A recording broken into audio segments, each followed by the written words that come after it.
It's 1945. Hitler's army has been broken. It seems there is nothing he can do to win the war, except zombies.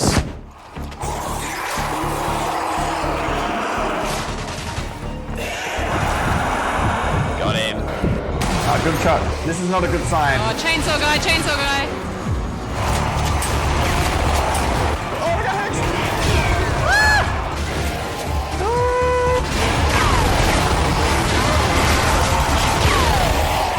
Oh no!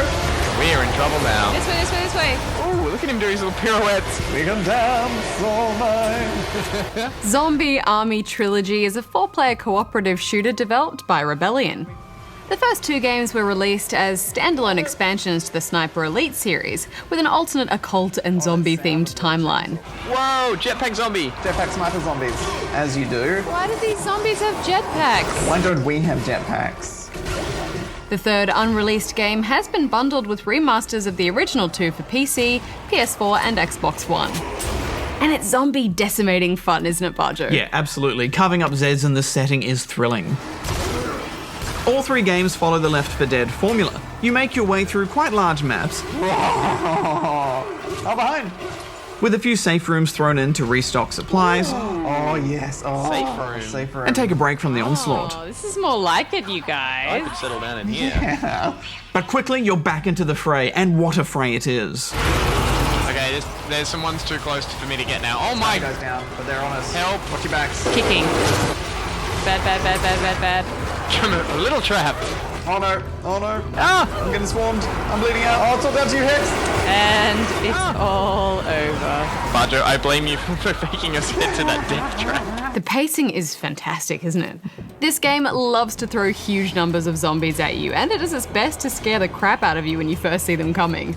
Oh man, there are so many amazing reveals of walkers in the mist.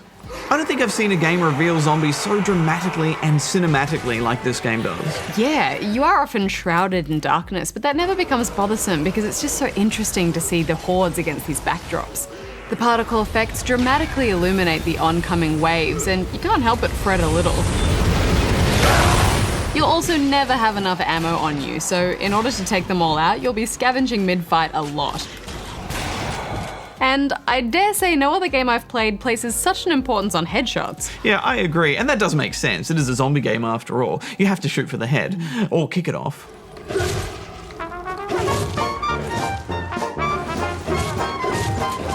I love kicking zombies, Hex. Oh, and skellies. Oh, skeletons, that's cool. Just kick these guys.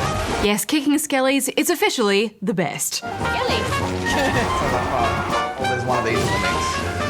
Just But it's the locations that will really pull you through this game. Such as the many war-torn streets of Berlin, underground subways, conserve ammo. and the terrifying zombie production center. The ammo, man. And there's lots of little nice touches within the environments too, such as soldiers on the ground who have obviously fought to the last moment. This forest is cool. Isn't it so pretty? Pretty is one word. Oh, look at this. Oh, that's there are hands awesome. coming out of the wood.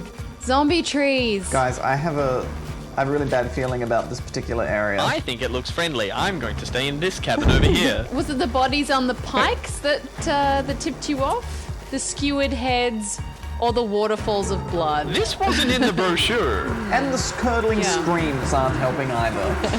Look at this giant skull up there with the red demonic eyes. Guys, they're coming. Guys, they're It's like the here. cover of a heavy metal album. Guys. You can tell the devs have put a lot of time into all those setups and reveals as well, so that none of the locations feel too similar. Yeah, there's a lot of love behind this, and it's a good thing too, because the weapons themselves don't feel that different. Yeah, they all feel too similar. I do like the old weaponry though. The Lee Enfield is my personal favourite, and just like with Sniper Elite, you can often watch those slow motion X-ray shots. Although the game is so frantic, so it's not really worthwhile, and you tend to skip them or just turn them off. Yeah, but you just can't go past a shotgun for zombie slaying.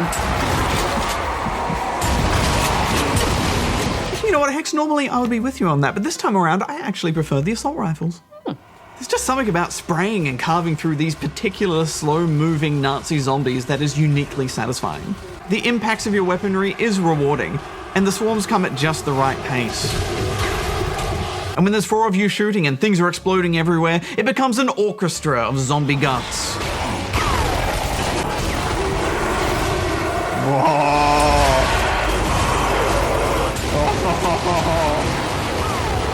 The tougher zombies and the occult demon-y Nazis mix things up in the right way too. You'll often have to change tactics and think about how to use your grenades and tripwires effectively to get through a section.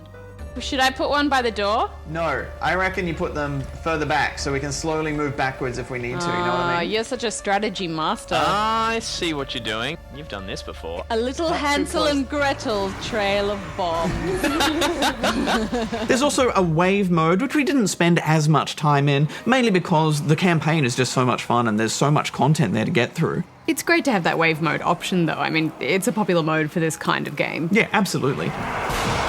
There is one major problem with this game though, and it's something so simple that it makes it a baffling oversight. We played this on Xbox One, and you can't manually create a public lobby on any platform.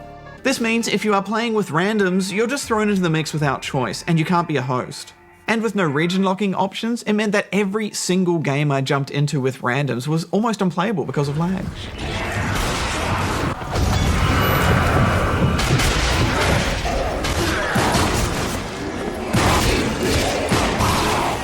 It's insane, isn't it? To the point where if you don't have friends to play this, I would find it hard to recommend. Yeah, I agree. And it is more fun to play with friends with this kind of game, of course. There is the option to play solo, and you can change up the difficulty to make that work for you. But it's not really designed for that, and you'll probably rage quit a few times because of cheap deaths, which aren't a problem in multiplayer. It's worth mentioning that we did run into a few spawning and checkpoint bugs that wouldn't let us progress, and that forced us to restart a few checkpoints. Well, except for that lobby issue, and the lag might not be so much of a problem on other platforms, it's hard to fault this game for what it sets out to do. It's a satisfying, challenging zombie slaying experience in beautifully designed maps. Plus, such great music, Barjo. So good. And most of all, Hex, I loved those curdling zombie screams. It's 3.5 stars from me. I'm giving it 3 stars. There's brains and stuff happening in here. Oh, look at that. Check this spaghetti. Oh, it's moving! Ew.